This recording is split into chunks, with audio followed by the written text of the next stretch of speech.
எபேசியர் நிருபம் சொல்லுகிறது, சபையின் பக்தி விருத்திக்கு ஏதுவாக கர்த்தர் தீர்க்கதரிசிகளை உருவாக்கி இருக்கிறார். கடிந்து கொண்டு புத்தி சொல்லு என்று வேதம் சொல்லுகிறது. இன்னைக்கு கடைசி காலத்தை தீர்க்க தரிசனங்கள், நீங்கள் என்ன விரும்புகிறீர்கள், உங்களுக்கு ஏற்றார் போல, உங்களை ஆசீர்வதிக்கிறா போல, இந்த வருஷம் அப்படி இருக்கும், நீ அப்படி ஆவாய் இப்படி ஆவாய் என்று சொன்னால் உங்கள் காதுகளுக்கு அது நன்றாய் இருக்கிறது, ஆனால் இருதயத்தை குத்த மாட்டேங்கிறது. ஆனால் பேதுரு எழுந்திட்டு பேசும்போது சொன்னார், நீங்கள் இயேசுவை சிலுவையில் அறைந்தீர்கள் என்று சொல்லுகிறார். நசரனாகிய இயேசுவை நீங்கள் சிலுவையில் அறைந்தீர்கள், அவர்கள் இருதயத்தில் குத்தப்பட்டவர்களானார்கள். அப்படிப்பட்ட தீர்க்க தரிசனங்களுக்கும் அப்படிப்பட்ட தீர்க்கதரிசிகளுக்கும் இடம் கொடுங்கள். அவர்களுக்கு உங்கள் சபைகளில் இடம் கொடுங்கள். அவர்களை தான், அப்படிப்பட்டவர்கள் தான் உங்கள் சபைகளில் நீங்கள் ஏற்றுக்கொள்ள வேண்டும். நீங்கள் இன்னைக்கு மீடியா காலம், இந்த மாதிரி ப்ரொபகண்டா பண்ணி அப்படியே மாசா பேசி உங்களுடைய காதுகளை குளிர பண்ணுகிற தீர்க்கதரிசிகள் அதிகரித்து விட்டார்கள். கூடுமானால் தெரிந்து கொள்ளப்பட்டவர்களையும் வஞ்சிக்கிறவர்கள்.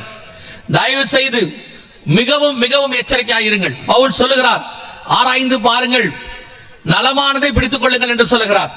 அந்த நலமானதை பிடிக்கிறதற்கு மிக முக்கியமாக நீங்கள் தெரிந்து கொள்ள வேண்டிய ஒரு வழி ஈஸியா, அதற்கு முதலாவது 2 வழி இருக்கிறது. முதலாவது ஆவிக்குரிய வழி என்னவென்று சொன்னால், உங்கள் ஆவியிலேயே ஒரு டிஸ்டர்பன்ஸ் இருக்கும். அதற்கு பேர் ஆவிகளை பகுத்தறிதல். அவங்க பேசும்போதே உங்களுக்கு தெரியும் இது தப்பு அப்படின்னு தெரியும். சிலர் நடக்கும்போது அவருடையதான செய்கைகளை பார்க்கும்போது உங்களுக்கு ஒரு உணர்வு வரும், என்ன தப்பு என்று தெரியாது, ஆனால் ஏதோ தப்பு நடக்கிறது என்று தெரியும். ஒரு நல்ல தாய் வீட்டில் இருந்தால், பையன் வீட்டுக்கு வரும் பொழுது வெளியே ஏதாவது பிரச்சனையாக இருந்தால், அவன் ஏதாவது வெளியே சண்டை போட்டு ஏதாவது ஒரு தப்பு நடந்திருந்தால், அவன் வீட்டுக்குள் வரும்போது முகத்தை பார்த்தே கண்டுபிடித்து விடுவார்கள். பார்த்த உடனே சொல்லுவாங்க, என்ன முகமே சரியில்லை என்னன்னு கேட்பாங்க. இது ஒரு நல்ல தாய்க்கு அடையாளம். எங்க ஊர் பக்கம் சொல்லுவார்கள், ஒரு பெண் நடக்கிறதை வைத்தே அந்த தாய் கண்டுபிடிச்சிடுவாங்க என்ன ப்ராப்ளம் என்று சொல்லி. அப்படியானால் ஒரு உலக பிரகாரமாக அப்படி கண்டுபிடிக்க முடியுமானால், அதே போல ஆவிக்குரிய வாழ்க்கையிலும் கண்டுபிடிக்கணும். உங்களை சுத்தி இருக்கிறவர்களை குறித்து நீங்கள் அதுக்காக ஒவ்வொருத்தரையும் இவர்கள் நல்லவர்களா கெட்டவர்களா என்று ஆராய்ந்து பார்த்திருக்க வேண்டிய அவசியம் இல்லை. அதை கர்த்தர் பார்த்துக் கொள்வார். ஆனால் நீங்கள் ஒருத்தரை பின்பற்ற போகிறீர்கள், அவர் சொல்லுகிறதை நம்ப போகிறீர்கள், உங்கள் வாழ்க்கைக்கு தேவையானதை அவர் சொல்லுகிறார் என்று நீங்கள் நம்புகிறீர்கள். அப்படிப்பட்டவர்கள் சொல்லுகிறதை நீங்கள் கவனிக்க வேண்டும். அவர் சொல்றது சரியா, அதை ஏற்றுக்கொள்ள முடியுமா, அதுக்கு பின்னால் என்ன? அப்போ அந்த ஆவியில உங்களுக்கு ஒரு ஸ்பிரிட்ல உங்களுக்கு தோணும், இது சரியா இருக்கும், இது சரியா இருக்காது என்று. இதற்கு பேர் தான் ஆவிகளை பகுத்தறிதல். இதுதான் நான் பல உதாரணங்களை உங்களுக்கு சொன்னேன். இயேசுவில் ஆரம்பிச்சு யோவான் ஸ்நானகன்ல இருந்து எல்லா உதாரணத்தையும் சொன்னேன். அது ஒரு வரம் என்று வேதம் சொல்கிறது.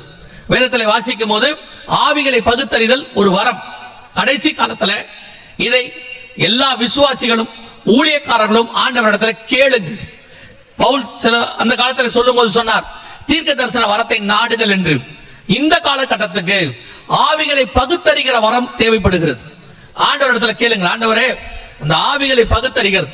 எங்கள் ஊழியக்காரர்கள் எல்லாம் அந்த காலகட்டத்தில், இதுக்கு முன்னாடி இருந்த பரிசுத்தவான்களை குறித்து சொல்லுகிறேன், விசுவாசிகள் அந்த பரிசுத்தவானிடத்தில் வந்து பொய் சொல்லவே முடியாது. வந்து நிற்கும் போதே அவர் கண்டுபிடிச்சிருவார். பேசுறது பொய்யா உண்மையான அவருக்கு உடனே சொல்லி விடுவார்கள். அந்த காலத்தில் உள்ள பரிசுத்தவான்கள். ஒரு மனிதன் போய் தன்னுடைய ஊழியக்காரரை சந்திக்க போகிறார். சந்திக்க போகும்போது தன்னுடைய வீடு கட்டி அந்த வீட்டுக்கு பிரதிஷ்டை செய்வதற்கு ஊழியக்காரனை அழைக்க போகிறார். போய் அந்த பிரதிஷ்டை அந்த பத்திரிகையை கையில வாங்குறார், அழைப்புதலை வாங்குறார். வாங்கி பார்த்து விட்டு, வெறும் பத்திரிகையை தான் பார்க்கிறார். பார்த்து விட்டு அந்த ஊழியக்காரர் கேட்டாராம், தம்பி நீ அடுத்தவங்களுடைய இடத்துல கட்டியிருக்கிற ஆண்டவர் சொல்றாரேப்பா என்று. அந்த மனிதன் அப்படியே காலில் விழுது அழுதானாம். காரணம், அவன் ஒரு சில இடத்துல அந்த இடத்தை வஞ்சித்திருக்கிறான். அதை பார்த்த உடனே அந்த ஊழியக்காரர் கண்டுபிடித்தார். அதுதான் ஆவிகளை பகுத்தறிதல். அப்படிப்பட்ட இடத்தில் தான் சபை நிலை நிற்கும், சபை சத்தியத்தில் நிற்கும், ஜனங்கள் சத்தியத்தில் இருப்பார்கள். இந்த கண்டுபிடிக்க முடியாமல் விட்டுவிட்டால் சபை இப்படிப்பட்டவர்களால் நிறைந்திரும்.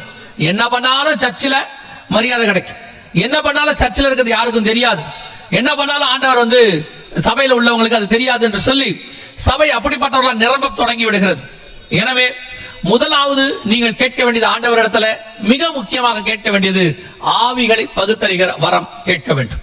இரண்டாவது, இதை கண்டுபிடிக்க அந்த அளவுக்கு எனக்கு ஆவிக்குரிய அனுபவம் இல்லை, அப்படியெல்லாம் எனக்கு கேட்க தெரியல, நான் என்ன செய்யணும் அப்படி என்று சொல்லுவீர்கள் என்று சொன்னால், நீங்கள் செய்ய வேண்டிய மிக முக்கியமாக இரண்டாவது, ஒருவேளை அது முடியவில்லை என்று சொன்னால், ஆண்டவரோடு கூட நீங்கள் ஒரு ஜெபத்திலும் உங்களுடைய வேத வாசிப்பிலும் நீங்கள் சரியா இருக்கும் பட்சத்தில் உங்களுக்கு அந்த வேத வசனத்தின்படி அவர் போதிக்கிறது, அவர் சொல்லுகிறது சரியா இருக்கும் என்று உங்களுக்கு தெரியும். உதாரணமாக, இப்போ ஒரு மனிதன் அற்புத அடையாளங்களை செய்கிறார். அவன் செய்கிற அற்புத அடையாளத்தினுடைய நோக்கம் என்ன பார்க்கணும். சில வருஷங்களுக்கு முன்பாக ஒரு பட்டணத்தில் ஒரு மனிதன் வந்து இவ்விதமாய் சொன்னார், இப்பொழுது நான் ஜெபிக்க போகிறேன், ஜெபித்தவுடன் உங்க அத்தனை பேருக்கும் ஆசீர்வாத பணம் வரும், உங்களுடைய பர்சுகளிலே வேலட்டுகளிலே பணம் வரும் அப்படி என்று சொன்னார். ஜெபித்து முடித்தார்.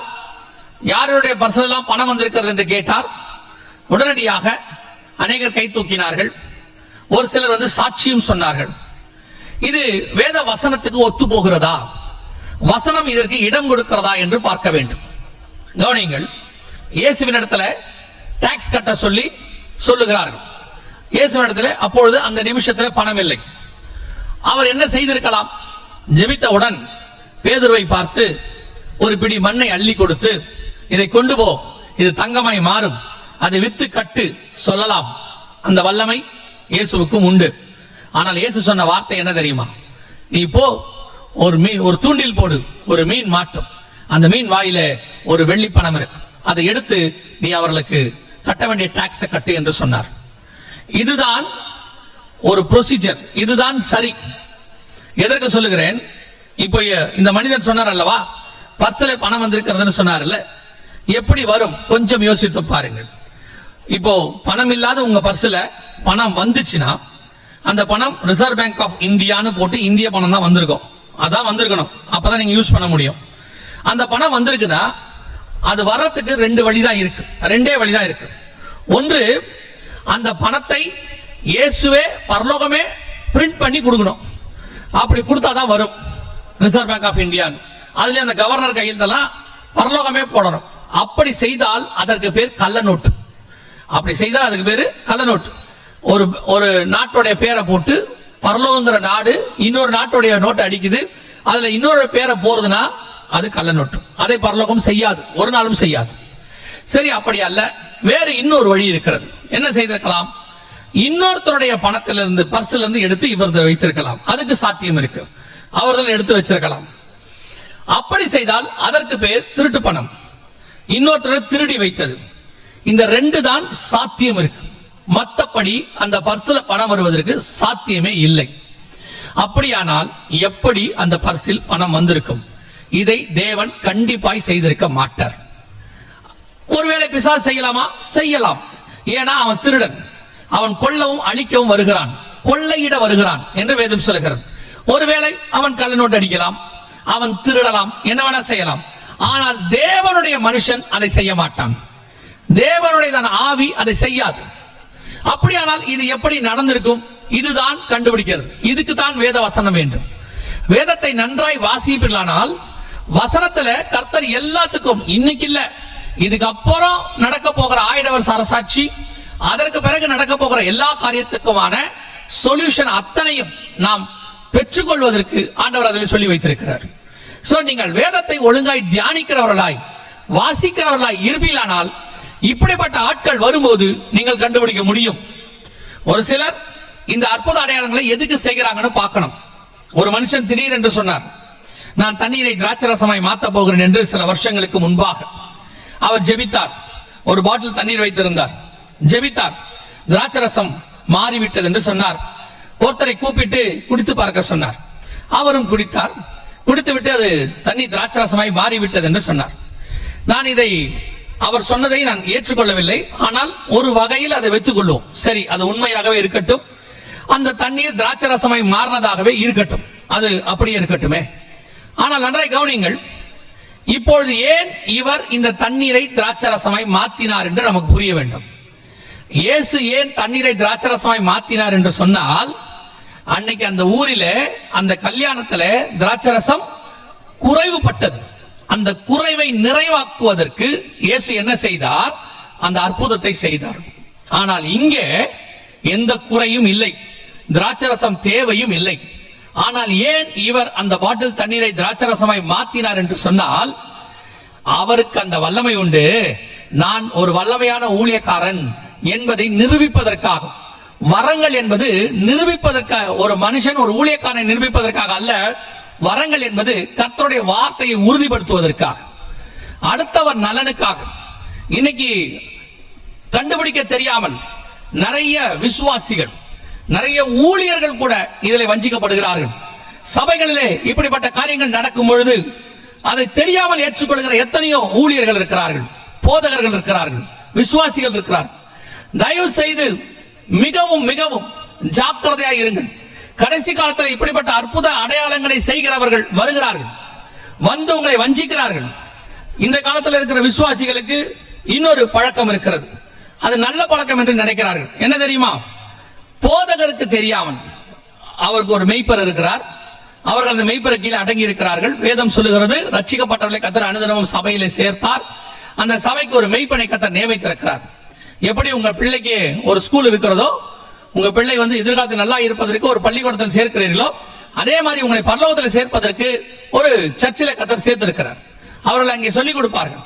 ஆனால் இன்னைக்கு இருக்கக்கூடியதான பெற்றோர் அல்லது இன்னைக்கு இருக்கக்கூடிய விசுவாசி எப்படிப்பட்டவர்கள் இருக்கிறார் என்று சொன்னால், போதகருக்கு தெரியாமல் இப்படிப்பட்டதான கள்ள தீர்க்கதரிசிகள், இப்படிப்பட்டதான அற்புத அடையாளங்கள் செய்கிறவர்களை வீடுகளுக்குள்ள அழைக்கிறார்கள்.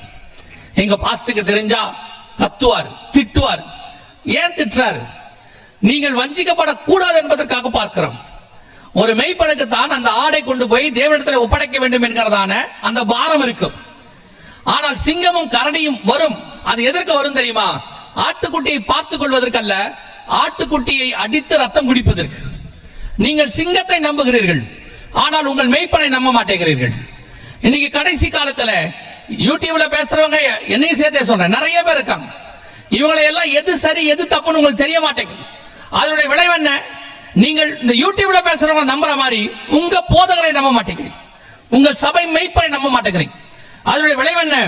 இப்படிப்பட்டவர்கள் உங்களை வஞ்சிக்கிறார்கள், உங்களை ஏமாற்றுகிறார்கள். கள்ள உபதேசம், கள்ள தீர்க்க தரிசனம், கள்ளத்தனம், கள்ள கிறிஸ்துகள் எல்லாம் வருகிறார்கள். தயவு செய்து இந்த கடைசி காலத்தில் உங்களுக்கு ஒரு எச்சரிக்கையாய் சொல்லுகிறேன். கூடுமானால் தெரிந்து கொள்ளப்பட்டவர்களையும் வஞ்சிக்கத்தக்கதாக அற்புத அடையாளங்களை செய்வார்கள் என்று சொன்ன அந்த காரியம் இப்பொழுது நடைபெற ஆரம்பித்து விட்டது. அநேக சபைகளிலே இது நடைபெற்றுக் கொண்டிருக்கிறது. அநேகர் வஞ்சிக்கப்படுகிறார்கள். ஊழியர்கள் கூட சிலர் ஷேர் பண்றாங்க, சபைகள் இப்படிப்பட்ட காரியம் நடந்துருச்சு, சபை உடைக்கப்பட்டுருச்சு, 20 பேர் போயிட்டாங்க, 30 பேர் போயிட்டாங்க. அநேக நாட்கள்ல விசுவாசிகள் சொல்லுகிறார்கள், நல்ல சபையில இருந்துச்சு, திடீர்னு உபதேசம் மாறி இன்னைக்கு இந்த மாதிரி ஆட்கள் உள்ளே வந்துட்டாங்க, சபை உபதேசத்துல விழுந்து போச்சு அப்படின்னு சொல்றாங்க. வருவதற்கு காரணம் என்ன? இந்த மாதிரி ஏதோ ஒரு காரியம் நடக்கும், அற்புத அடையாளங்கள் நடந்துரும். இதை பார்த்து அவங்க நம்பிடுவாங்க, அவர் சொல்றதெல்லாம் சரி. நான் ஒரு ஊழியரை அறிவேன், மிகவும் அருமையான வரங்களை கொண்ட தேவனுடைய கிருபையை பெற்ற ஒரு ஊழியர். அவரை கர்த்தர் வல்லமையாய் பயன்படுத்தினார். ஆனால் அவர் போய் ஒரு தீர்க்கதரிசியோடு கூட சேர்ந்தார். அந்த தீர்க்கதரிசி அவரை வஞ்சிக்க தொடங்கினார். அதனுடைய விளைவு என்ன ஆயிற்று? கடைசியில் அந்த ஊழியமே இல்லாமல் போய்விட்டது. அதே எச்சரிப்பை தான் உங்களுக்கும் சொல்லுகிறேன். கடைசி காலத்தில் கூடுமானால் தெரிந்து கொள்ளப்பட்டவர்களையும் வஞ்சிக்கத்தக்கதாக அநேக அற்புத அடையாளங்களை செய்வார்கள் என்று வேதம் சொல்லுகிறது. இப்பொழுது அப்படிப்பட்ட காரியங்கள் நடக்கிறது. ஆண்டவர் சபைக்கு கொடுக்கிற மிக முக்கியமான எச்சரிப்பு, ஒன்று, உபதேசத்தினால் வஞ்சிக்கப்படாதபடிக்கு எச்சரிக்கையாக இருங்கள்.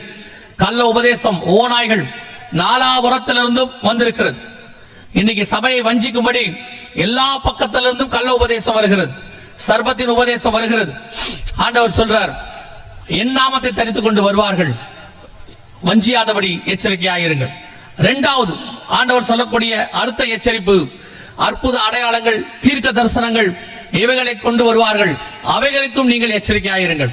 அதே நேரத்தில் இன்னொன்றையும் நான் சொல்ல விரும்புகிறேன். என்னவென்று சொன்னால், அதனால தீர்க்க தரிசனங்கள் கிடையாதா, அற்புத அடையாளங்கள் கிடையாதா, அதுக்கு பின்னாடி போக வேண்டாமா? இருக்கு. அந்த காரியத்தை மாத்திரம் சொல்லிவிட்டு நான் இந்த முதலாம் நாள் கூட்டத்தை ஜெபித்து முடிக்க விரும்புகிறேன். கவனியுங்கள், இந்த அற்புத அடையாளங்கள் எல்லாம் இருக்கு. இயேசு கிறிஸ்து செய்கிறார். இன்னும் தேவன் ஜீவனோடு கூட இருக்கிறார். அவரே சொல்லி இருக்கிறார், என் நாமத்தினாலே பிசாசுகளை துரத்துவீர்கள், என் நாமத்தினாலே வியாதியஸ்தர் மேல் கைகளை வைப்பீர்கள், அவர்கள் சொஸ்தம் ஆவார்கள். ஆண்டவர் சொல்லி இருக்கிறார். தீர்க்க தரிசன வரத்தை கொடுத்திருக்கிறார். இன்னைக்கும் நல்ல தீர்க்க தரிசிகள் இருக்கிறார்கள். சபைகளை கடிந்து கொண்டு, தேசத்தை கடிந்து கொண்டு, இந்த சபைகளை தேவனுக்கு நேராக கொண்டு போய் சேர்க்கிற, பரலோகத்துக்கு நேராக கொண்டு போகிற அநேக தீர்க்கதரிசிகள் இன்னும் இருக்கிறார்கள். அதுல மாற்று கருத்தே இல்லை. அதே நேரத்தில் இந்த மாதிரி ஆட்களும் வருகிறார்கள். அந்த மாதிரி தீர்க்கதரிசிகளுக்கு வரும்போது எப்படி நான் என்ன செய்ய வேண்டும், இந்த தீர்க்கதரிசிகள், இந்த கள்ள தீர்க்கதரிசிகளுக்கும் இவர்களுக்கும் நான் எப்படி பாதுகாத்துக் கொள்ள வேண்டும் என்று சொன்னால், ஒரு மிக முக்கியமான காரியத்தை நான் சொல்லி முடிக்கிறேன். பழைய ஏற்பாட்டு காலத்தில் தான், அதாவது இயேசு வருவதற்கு முன்பதாகத்தான், தேவன் ஜனங்களோடு கூட இடைபட முடியாத காரணத்தினால் தனக்கு இடையிலே தீர்க்கதரிசின்னு ஒருத்தரை வைத்திருந்தார். ஜனங்கள் தீர்க்கதரிசிகிட்ட போவார்கள். அந்த தீர்க்கதரிசி தேவனிடத்திலிருந்து அவர்களுக்கு பதிலை வாங்கி கொடுப்பார். காரணம், ஜனங்களுக்கும் தேவனுக்கும் நடுவில் பெரிய பிளவு, பாவம் இருந்தது. அதனால் அதை ஒப்புரவாக்குறதுக்கு ஒருத்தர் இல்லாமல் இருந்தது. ஆனால் புதிய ஏற்பாடு அப்படி அல்ல. நம்மை தேவனோடு கூட இயேசு கிறிஸ்து ஒப்புரவாக்கி விட்டார். அவருடைய ரத்தத்தாலே நாம் மகா பரிசுத்த ஸ்தலத்துக்குள் பிரவேசிக்கிறோம். நாம் தேவனோடு கூட ஒப்புரவாகிறோம். அப்படி இருக்கும்பொழுது நமக்கும் தேவனுக்கும் நடுவில் இப்பொழுது உலகத்தில் வேற எந்த தீர்க்கதரிசியும் கிடையாது. இயேசு கிறிஸ்துவே மத்தியஸ்தராக இருக்கிறார்.